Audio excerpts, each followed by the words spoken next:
चाहिँ पठाइसकेको छु त्यो फाइल चाहिँ स्टडी गर्दै गर्दा हुन्छ र स्टडी गर्दै जाँदाखेरि जुन ठाउँमा बुझेको छैन त्यो ठाउँमा सोध्न सकिन्छ अथवा पोइन्ट आउट गरेर बस्ने र हामी पछाडी एउटा दुईटा क्लास प्र्याक्टिकल क्लास भयो भने पनि त्यसपछि क्लास नि हामी फेरि लिउँला हैन एउटा दुईटा क्लास लिउँला प्र्याक्टिकल सुरु भयो भनेर फेरि थ्योरी क्लास सकियो भनेर त्यो टेन्सन लिनु पर्दैन अलमोस्ट हामी फर्मली सकिए जस्तो भए पनि हामी अब लेजर फाइबर अप्टिक्सलाई इन्फर्मल रूपमा डिस्कसन अथवा एउटा हाम्रो क्लासहरु जोइन भएर अरु नबुझेको कुराहरु हामी डिस्कसन गर्न सक्छौं र अब मैले लेजर अस्तिको क्लासमा स्लाइड शो एउटा स्लाइड शो गरेर यो स्टडी गर भनेर फाइल पठाइसकेको हुनाले यसमा म आज धेरै टाइम लस गर्दिन धेरै डिस्कसन गर्दिन जस्ट अघि होलोग्राफीको बारेमा भनिदिनु सर भनेको हुनाले त्यो ठाउँमा पुग्नको लागि पहिला what is laser very simple छ laser stand light amplification by stimulated emission of radiation हैन यो कुराहरु आफै स्टडी गर्ने अनि यसका क्यारेक्टरिस्टिक्स भनेको अब coherence highly intense directionality monochromaticity छ these are the properties of laser beam त्यसपछि तिमीले स्टडी गर्नुपर्ने अर्को जनरली बुझ्नुपर्ने कुरा स्टिमुलेटेड अर इन्ड्युस एब्जर्प्सन छ नि हैन इमिसन र एब्जर्प्सनको बारेमा अब फिगरबाटै क्लियर छ initially the atoms is in the ground state अथवा initial energy state and when a photon of energy as nu e2 minus e1 बराबर as nu अथवा hf is incident on the atoms then the atoms get excited to higher energy state यहाँ जुन फिगरमा arrow छ यो arrow opposite भयो यो arrow माथि गएको यो एरो चाहिँ इन्भर्ट गयो मैले यसलाई चाहिँ मैले पीडीएफ पठाएको फाइलमा चाहिँ सायद यही किसिमले पठाइसक्यो होला यसलाई आफूले चाहिँ एरो चाहिँ के गर्ने अपोजिट पार्ने है n1 बाट n2 तिर गएको भनेर है भने यो फेनोमेनन जुन छ नि and initially the atoms is in the lower energy state it can raise to e2 by absorbing the photon of energy e2 minus e1 is equal as nu this process is called induced absorption र Einstein एउटा coefficient सँग यसलाई relate गर्दाखेरि the spontaneous stimulated absorption rate भनेर अब dn/dt लेखिएको छ induce भनेर in लेखेको थियो which depends upon the number of atoms in the ground अथवा lower energy state it means number of atoms भनेको त्यसलाई भन्छ number of atoms with electrons in the ground state n = 1 भनेपछि n1 भयो अनि अर्को केमा डिपेन्ड गर्छ directly proportional to density of incident radiation electromagnetic wave जुन रेडिएसन पठाइएको छ त्यसको डेन्सिटीमा डिपेन्ड गर्छ सिम्बल ρ21 भयो हैन एउटा सिम्बल रो मात्र लेखे पनि हुन्छ भनेपछि अनि अब यहाँ कन्स्टन्ट प्रोपोर्सनल साइन राख्नलाई b भनेर एउटा कन्स्टन्ट राखियो 1 देखि 2 मा ट्रान्जिसन भएको हुनाले 1 2 भनेर लेखिएको एउटा आइन्स्टाइन कोएफिसिएन्ट भयो सँगसँगै भेरी यो प्लस 2 मै पढेको कुराहरु हो and likewise अर्को छ spontaneous emission already the atoms is in the excited state and the atoms cannot stay longer in the excited state and returns to the ground state by emitting photon e2 minus e1 equal as nu or hf this kind of emission is called spontaneous emission भनेर already तिमीले पढिसकेका छौ अगाडि Einstein कोएफिसिएन्टलाई highlight गर्दाखेरि the rate of spontaneous emission dn/dt spontaneous अनि sp लेखेको छ यहाँ कुनै हामीले इन्सिडेन्ट लाइट हामीले रेडिएसन पठाएका छैनौं so it doesn't depends upon the density of incident radiation so only it depends upon the number of atoms in the higher energy level n2 मा डिपेन्ड गर्ने भयो एन्ड a भनेको proportional constant भयो 21 भनेको symbol 2 बाट 1 मा jump भएर 81 राखेको हो the Einstein coefficient very simple छ लाइकवाइज अर्को छ स्टिमुलेटेड इमिसन भने स्टिमुलेटेड इमिसन अर यसले इन्ड्युस इमिसन भन्छ फिगरबाट क्लियर छ atoms is in already in the e2 minus e1 or as nu and the atoms jumps to the ground at the lower energy state by emitting photon e2 minus e1 or as nu it means incident photon को energy पनि e2 minus e1 बराबर as nu भयो फेरि त्यो atoms jump हुँदा फेरि निस्कने photon को energy as nu e2 minus e1 बराबर as nu भयो जुन यो अब फेरि यो दुईवटा फोटोनले फेरि फर्दर के गर्छ to atoms in the higher energy state लाई के गर्छ हायर एनर्जी स्टेटमा भएको दुईवटा एटम्सलाई यो दुईवटा फोटोनले के गर्छ स्टिमुलेट्स गर्छ भनेको it stimulates the two atoms in the higher energy state by emitting 4 photons and so on त्यसले मल्टिपल हुँदै जान्छ र finally highly intense monochromatic coherent and unidirectional beam of light is produced which is called laser light this is the process of this is the principle of production of laser light and it is also known as this process is called stimulated emission भनेर already मैले explain त गरेको थिएँ कुराहरु यो फिगरबाट नि clear हुन्छ यसमा अब आइन्स्टाइन कोएफिसिएन्टलाई हाइलाइट गर्न पर्यो अनि फेरि पनि के हुने भयो यसमा dn/dt भनेर ब्राकेटमा लेख्न सक्ने भयो स्टिमुलेटर यास्टी लेख्ने भयो त्यो depends upon number of atoms in the higher energy state n2 भयो depends on the density of incident radiation ρ21 भयो अनि b is the isolation coefficient constant हैन 2 बाट 1 मा जम्प भएर b21 लेखियो है यसरी यो सिम्बल हो एक्टिभ मिडियम क्लियर रहेछ जुन मिडियममा अब लेजर लाइट प्रोड्युस गरिन्छ अथवा लाइट एम्प्लिफाइड गरेर त्यसलाई हुन्छ एक्टिभ मिडियम पपुलेसन इन्भर्सनहरुको यहाँ प्याराग्राफ छ यसलाई हाइलाइट समराइज कुरा यति हो कि इट इज द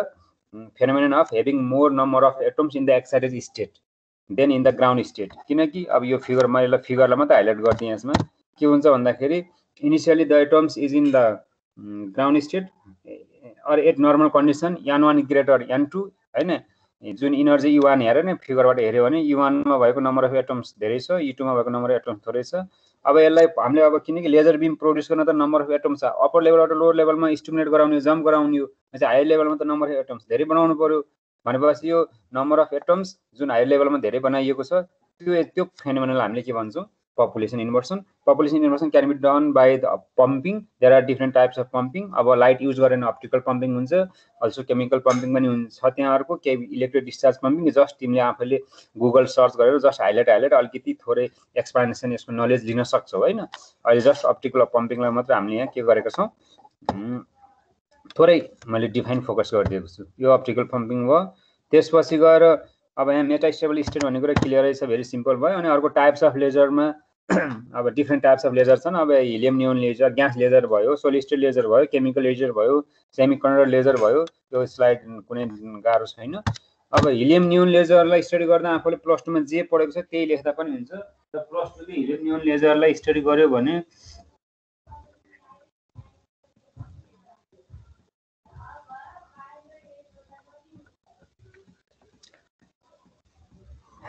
हैन त्यो जे छ त्यही ल्याङ्ग्वेज युज गर्दा नि हुन्छ यहाँको ल्याङ्ग्वेज युज गर्दा नि हुन्छ अथवा आफूले आफ्नो तरिकाले गुगल सर्च गरेर पढ्दा पनि हुन्छ एनीवे करेक्ट तरिकाले राइट वेले पढ्नु पर्यो बुझ्नु पर्यो हैन त्यही हो मेन कुरा यसलाई मैले एक्सप्लेन गर्न नपर्ला जस्ट समराइज गर्नु पर्दा एउटा डिस्चार्ज ट्युब छ which consist of helium neon mixture in the ratio of यहाँ मैले 10:1 लेखेको छु कुनै बुकमा 5:1 अथवा 7:1 पनि लेखेको हुन्छ ल अब डिस्चार्ज ट्युबको साइज यहाँ हुने यहाँहरुको प्रेसर यताउता सबै यहाँ ल्याङ्ग्वेजमा लेखिएको छ टु साइडमा छ M1 M2 दुईवटा mirror one is partially reflecting mirror another is fully reflecting mirror partially reflecting mirror बाट लेजर बीम जुन स्टिमुलेटेड इमिसन फेनोमेनन यो डिस्चार्ज ट्युब भित्र भएर हिलियम नियोन एटम्स एनर्जी लेभलहरु बीचमा त्यहाँ जुन एटम्सहरु को बीचमा जुन स्टिमुलेटेड इमिसन हुन्छ एनर्जी लेभलहरुको बीचमा त्यहाँबाट लेजर बीम प्रोड्युस भएर यो पार्शियली रिफ्लेक्टिभ मिररबाट निस्कन्छ यो प्याराग्राफलाई एक्सप्लेन गर्न पर्दैन र यसको एनर्जी डायग्राम त क्लियर छ अब हिलियम को ग्राउन्ड स्टेट देखाएको छ नियोन को ग्राउन्ड स्टेट देखाएको छ हिलियम को अब जो when power is power supply जुन पावर सप्लाई थियो त्यो when power is switch on then helium atoms get excited state भनेको 2s स्टेट भनेर लेखिएको छ जहाँ एनर्जी 20.61 eV भनेर लेखिएको छ ग्राउन्ड स्टेट को जुन एक्साइटेड स्टेट हायर एनर्जी स्टेटमा 20.66 छ र जब यो हिलियम एटम्स एक्साइटेड भएर जान्छ हिलियम एटम्सले आफ्नो एनर्जी कसलाई ट्रान्सफर गर्छ नियोन एटममा ट्रान्सफर गरेर त्यहाँ पपुलेसन इन्भर्सन एचिभ हुने हो र पपुलेसन इन्भर्सन एचिभ भएर त्यहाँबाट लेजर ट्रान्जिसन स्टिमुलेटेड इमिसनबाट लेजर ट्रान्जिसन बीम हुन्छ त्यो भनेको सबै डिस्चार्ज ट्युब भित्र हिलियम र नियोन एटम्सहरुको एनर्जी लेभलहरुको बीचमा हुने फेनोमेनन हो यो सबै कुराहरु अनि त्यसपछि अर्को छ spontaneous emission finally radiation lace transition भएर फेरि एउटा नर्मल सिचुएसनमा आइपुग्छ यसरी एउटा एनर्जी लेभल पनि यहाँ शो गरिएको छ यसको अब एक्सप्लेनेसन त यो प्याराग्राफ पेज छ अब यसलाई मैले एक्सप्लेन गर्न पर्दैन है यहाँ सबै छ अलरेडी पढिसकेको छ त्यस्तो अर्को थियो सेमिकन्डक्टर लेजर सेमिकन्डक्टर लेजरमा बेसिकली युज हुने भनेको पी टाइप र एन टाइप सेमिकन्डक्टर हो what is P type what is N type clearly छ आफुलाई P type consist of more number of holes N type consist of more number of electrons अब जब त्यहाँ diffusion हुन्छ diffusion हुने क्रममा त्यहाँ अब चार्ज होल र इलेक्ट्रोनको एउटा फ्लो हुन्छ र तिमीले अब पिएन जंक्सन डायरेक्टतिरको कुरा जाँदाखेरि अब डिफ्युजन हुने क्रममा त्यहाँ एउटा डिफ्लेक्सन लेयर फर्मेसन हुन्छ यताउता भन्ने पढेका थियो भने यहाँ चाहिँ के हुनु पर्यो त्यो फेनोमेननलाई अब त्यहाँ इलेक्ट्रिसिटी जब डीसी सोर्स चाहिँ एप्लाइड गरिएको छ डीसी सोर्स एप्लाइड गरेपछि पी टाइपबाट होल फ्लो हुन्छ एन टाइपबाट इलेक्ट्रोन किनकि पी टाइपमा मेजोरिटी चार्ज क्यारेट होल हुन्छ एन टाइपमा minor majority charge carrot electron हुन्छ त्यो त क्लियर छ र त्यो डिफ्युजन हुने क्रममा त्यहाँबाट जुन रेडिएसन हैन एउटा त्यसलाई अप्टिकल फेनोमेननबाट रेडिएसन निकालिएको छ प्रोड्युस हुन्छ त्यो रेडिएसन भनेको के हो जसलाई जो the intensity of radiation it enhance by increasing the amount of applied current को भ्यालु बढाएर डीसी करेन्ट भ्यालु बढाएर पनि यसको इन्टेन्सिटी बढाउन सकियो। त्यस्ता by polishing the face of the PN junction, यो पी टाइप एन टाइपको जुन फेस छ त्यसलाई हाइली पोलिस गर्दा पनि त्यहाँबाट यो लेजर बिम हाइली इन्टेन्स बिम प्रोड्युस हुने पोसिबिलिटी हाई हुन्छ। त्यही कुरामा लेखिएको छ होइन। यसलाई राम्रोसँग हेर्ने होइन, जुन यो फरवर्ड बायस कन्डिसनमा जोड्नु पर्यो होइन। डिप्रेसन लेयर फर्मेसन हुन्छ डिफ्युजन हुने क्रममा भन्ने कुरा सबै यहाँ हाइलाइट गरिएको छ है। मैले यसलाई डिटेलमा पढिनँ है, इजी छ, आफूले बुझ्न सक्छु। अब यो जुन अहिले स्लाइड देखाएको स्लाइडमा छ, if PN and P type semiconductor is connected to positive terminal, N type is connected to negative terminal भनेको that is they are in forward bias, then electrons jump के moves from N region and holes from P region होइन। These electrons and holes may recombine to produce radiation, जुन त्यही कुराहरू अघि मैले भनिसकेँ होइन। तिनै कुराहरूलाई अब अलिकति हाइलाइट गरेर आफूले स्टडी गरेर लेख्न सक्छौँ। र अर्को कुरो मेन अब एप्लिकेसन अफ सेमिकन्डक्टरमा धेरै एप्लिकेसन छ। कम्युनिकेसन, अब यो मैले दिएको स्लाइडमा there are so many application, इक्जाममा सबै लेख्नु पर्दैन। यदि सोधिहाल्यो 5 मार्क्समा भने कम्युनिकेसनलाई 2-3वटा पोइन्ट हाइलाइट गर्ने, they are use in communication भनेर। अब फर्स्ट पोइन्टमा they are laser beam are use in optical fibre, they are use in water water communication network होइन, एक्सेट्रा भने त्यो अब ऱ्याडर सेटेलाइट्सहरूमा युज हुन्छ। Laser are in use in मिलिटरीको यहाँ दिएको छ। त्यस्तै they are use in medicine, they are use in industry होइन। There are so many application and they are use in science and technology भनेर यहाँ देखेको छ। र फाइनली त्यो मध्ये एउटा एप्लिकेसन छ। मैले प्रत्येक एप्लिकेसनको डिटेलमा गइनँ है, जस्ट हाइलाइट गरेँ। प्रत्येक अब साइन्स स्पेस टेक्नोलोजी अथवा साइन्स एन्ड टेक्नोलोजीमा लेजरको 2-3वटा प्रोपर्टी युज लेख्ने, मेडिकल फिल्डमा 2वटा लेख्ने, 2-3वटा त्यसरी लेखेर एउटा 5 मार्क्सको क्वेसन बनाउने, एन्सर बनाउन सक्छौँ आफूले। होलोग्राफी भनेको अर्को पनि एउटा लेजरको एप्लिकेसन हो, विच इज द लेन्सलेस फोटोग्राफी हो। यसलाई पनि जस्ट थोरै हाइलाइट गरेर हुन्छ, धेरै डिटेलमा जानु पर्दैन। अब यो टेक्निकल वेले जाँदा पछि स्टडी गर्दै जाँदा आफ्नो तरिका छँदैछ। अहिले थ्योरिटिकल नलेजको लागि जस्ट लेन्सलेस फोटोग्राफी हो, अथवा it is a technique of producing 3 dimensional image using light wave in terms of its amplitude and phase होइन। अब यसको फिगर चाहिँ यहाँ छैन, फिगर फोर्समा बुक छ भने बुकमा फिगर सहित छ, नत्र भने गुगलमा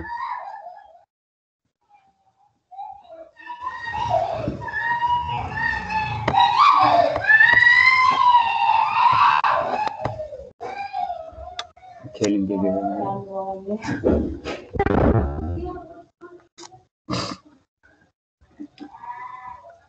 अब in ordinary photographic film the film record the light nearly at each point भनेर एउटा जुन यहाँ हाइलाइटर गरेको छ फिगर सहित होइन। अब आफूले गुगल सर्चमा स्टडी गर्न सक्छौ है त। ल यसमा चाहिँ अब फिगर देखाइएको छैन। मेन के बुझ भन्दाखेरि दिस जुन एउटा टेक्निक छ नि, जुन photography having 3D picture of the object, त्यो नै मेन के हो, होलोग्राफी हो। त्यसरी बुझ्नु पर्यो। And the image is called hologram. Laser light is used in the production of 3D image. In holography, the images are formed by interference phenomenon use गरिएको हुन्छ।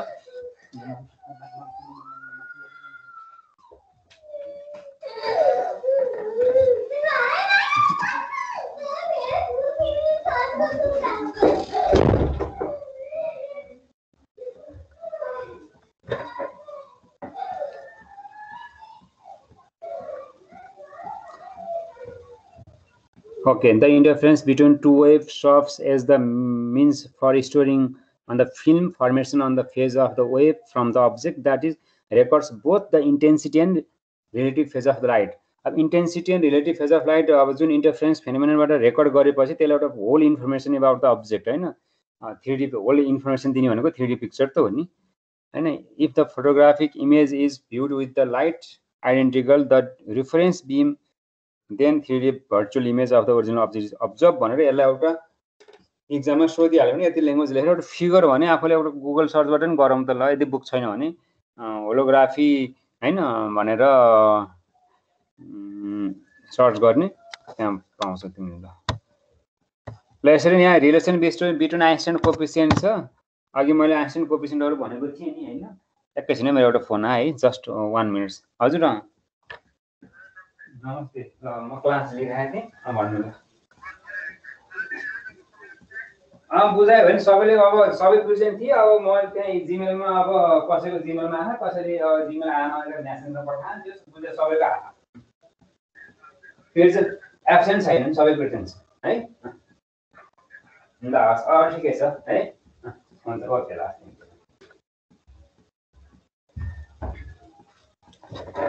ओके अब आइन्स्टाइन कोएफिसिएन्ट जुन अघि B12 स्टिमुलेटेड एब्जर्प्सन रेट थियो B12 N1 रो 21 यो अघिको formula हो त्यसै अब त्यो डाउनवर्ड अपवर्ड मोसन भनेको अर्थ के भन्दाखेरि स्टिमुलेटेड एब्जर्प्सन त atoms jumps from lower energy state to upper energy state थियो त्यसै डाउनवर्ड ट्रान्जिसनमा के हुन्छ अब अपरबाट लोअरमा हुन्छ हैन त्यो स्पोन्टेनियस इमिसन थियो त्यो A21 N2 थियो एन्ड फर स्टिमुलेटेड इमिसनको लागि के हुन्छ अब अपरबाट डाउनवर्डै जान्छ फेरि पनि यहाँ स्टिमुलेट गराइन्छ B21 N2 रो 21 छ यिनीहरु बीचको रिलेसन निकाल्नको लागि अब इक्विलिब्रियम सिचुएसनमा अपवर्ड ट्रान्जिसन बराबर डाउनवर्ड ट्रान्जिसन गर्ने त्यहाँबाट यो नट इक्वल हैन इक्वल हो यहाँ इक्वल नट इक्वल जस्तो देखिएको छ इक्वल हो यो अनि यहाँबाट रो 21 को भ्यालु आउँछ यसलाई थोरै रिअरेन्ज गर्यो भने B21 N2 ले डिभाइड गरेको छौं हामीले तल माथि हैन त्यो अरु केही पनि छैन इक्वेसन नम्बर 5 त्यसै बुझिहाल्छौ बरु आफूले एउटा रिलेसन यहाँ सम्झिनु पर्छ अब कुन रिलेसन भन्दाखेरि अब यहाँ हामीले त्यो डिराइभ गर्दैनौं बोल्जम्यान डिस्ट्रिब्युसन ल भनेर हामीले पढ्दैन हाम्रो कोर्समा अहिले छैन बोल्जम्यान डिस्ट्रिब्युसन लबाट number of atoms in the higher energy level and lower energy लेभलको रिलेसन हो with in terms of energy E1 and E2 N1 बराबर N2 e को power E2 minus E1 upon KT where K is the Boltzmann constant T is the absolute temperature हो यहाँबाट N1 upon N2 को value आउँछ र equation अब अघिको स्लाइडमा देखाएको इक्वेसनमा त्यो N1 upon N2 भन्ने छ त्यहाँ लरे भ्यालु पुट गरेपछि इक्वेसन नम्बर 6 आउँछ है अनि फेरि अर्को रेडिएसन छ फ्रम प्लाङ्क्स रेडिएसन ल भने रेडिएसन डेन्सिटी यो पनि डिराइभ अब हाम्रो कोर्समा छैन अहिले डिराइभ गर्न पर्दैन अब यो टपिक्समा यी कुराहरु सम्झिनै पर्छ है अहिलेको लागि है अब डेन्सिटी जुन हामीले इन्सिडेन्ट लाइट अघि भनेका थियौं स्पोन्टेनियस यसरी स्टिमुलेटेड इमिसन र इन्ड्युस एब्जर्प्सन स्टिमुलेटेड एब्जर्प्सन जुन इन्टेन्सिटी अफ रेडिएसन अथवा डेन्सिटी अफ रेडिएसन भनेका थियौं त्यसको फर्मुला भनेको 8 पाई s f cube upon c cube f भनेको फ्रिक्वेन्सी c भनेको भेलोसिटी अफ लाइट भयो e to the power e2 minus e1 upon kt minus 1 यो इक्वेसन र यो माथिको 5 र 6 र 7 कम्पेयर गरे त दुवैको डेन्सिटी रो LHS सेम छ अनि A21 अपन B21 भनेको भ्यालु 8 पाई h cube upon c cube हुनेमा कम्पेरिजन गरेर हेर्न सक्छौ अनि फेरि B12 अपन B21 भनेको 1 आउँछ त्यहाँ हैन किनकि यो इक्वेसन 7 मा छैन माथि छ भने त्यसको भ्यालु 1 आउँछ त्यहाँबाट हामीले आइन्स्टाइन कोएफिसिएन्टको रिलेसन निकाल्छौं यसरी एउटा लेजर बीमलाई मैले के गरे आज कम्प्लिट गरे एउटा लेजर पार्टलाई हैन अब अप्टिकल फाइबर पार्ट बाँकी हजुर होला एक्जाममा आउँदैन अनि सुन आउँछ एक्जाम कुन एक्जाममा फाइनल एक्जाम इन्टममा यो फाइनल एक्जामको लागि भयो इम्पोर्टेन्ट फाइनल एक्जामको लागि भनेर पढाएको यो हामीले फाइनल एक्जाममा त आउन सक्छ भनेर पढाएको हो नि त नत्र किन पढाउनु पर्थ्यो त्यही भएर त पढाए नि आज मैले यसलाई हैन अब फाइबर अप्टिक्स पनि पढ्ने बाँकी छ त्यो फाइनल एक्जाम टर्ममा त फाइनलमा त आउने नै भयो नि त फाइनलमा त सोध्न आउने हुनाले अब सिलेबस भित्र क्वेशन त जुनै सोध्न सक्ने भयो नि हैन त बुझ्यौ नआउने भन्ने त नआउने भए त अब एक्जाम सिलेबसमै नभएको त आउँदैन सिलेबसमा भएको होला हामीले पढ्नु पर्यो त्यो आउन सक्छ त्यही भएर पढाइयो है ओके ओके सर ओके ल फाइबर अप्टिक को लागि भन त बाबु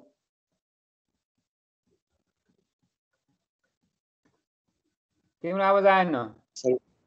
आइन्स्टाइन कोएफिसिएन्ट मात्र भनेर सोध्छ कि अरु के भनेर सोध्छ अनि यसमा त यस्तो हुन सक्छ अब 5 मार्क्स क्वेशनमा हैन what is spontaneous emission absorption emission define गरेर derive the relation between Einstein coefficient हैन ए रिलेसन डिराइभ गर्न पर्यो अगाडिको सुरुको डेफिनेसन अलिअलि लेख्नु त लामो देखिए पनि त्यहाँ सर्टकटमा डेफिनेसन लेख्नु पर्यो त्यसपछि यतातिर आउनु पर्यो त्यही आइन्स्टाइन त्यही टपिक चाहिँ मैले लास्टमा राखिदिएको मात्र हो के त्यही कन्टिन्युमा हो त्यही त हो नि जुन हामीले इमिसन एब्जर्प्सन पढ्यौं त्यही पछिको स्लाइड हो यो हाम्रो स्लाइडमा लास्टमा परेको मात्र हो बुझ्यौ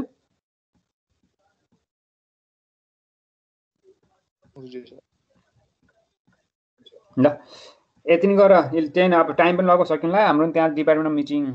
भन्ने कुरा थियो 10:30 एउटा थियो ताइबेनमा क्लास चाहिँ मिस नगरौँ भनेर यहाँ बसिराखेको छु क्लास लिए अब हतारमा आज फेरि फाइबर अप्टिक्स पनि भन्न थाल्यो भने तिम्रो दिमागले अलिकति नबुझ्दा फाइबर अप्टिक्स मैले अपलोड गरिदिएको छु एकपल्ट त्यसलाई हेर्ने म एउटा पिरियड अब प्र्याक्टिकल भन्दा अगाडि आउने दिनभन्दा अगाडि पढाउन मन टाइम पुग्यो र एक्स्ट्रा पिरियड मिल्यो भने म तिमीलाई इन्फर्मेसन दिन्छु त्यो फाइबर अप्टिक्सलाई हामी हाइलाइट गरौँला होइन भने यहाँ आइसकेपछि पनि एउटा पिरियडमा फेरि हामी फाइबर अप्टिक्सलाई के गर्छौँ हाइलाइट गर्नेछौँ ओके डिस्कसन गर्नेछौँ है त म एटेन्डेन्स डाउनलोड गर्दैछु एकछिन लिभ नहुने आजको लागि अलमोस्ट यति नै हो thank you for your participants see you next week अथवा नेक्स्ट क्लास नै भन्नु पऱ्यो अहिले म एटेन्डेन्स डाउनलोड गर्छु अनि लिभ हुने है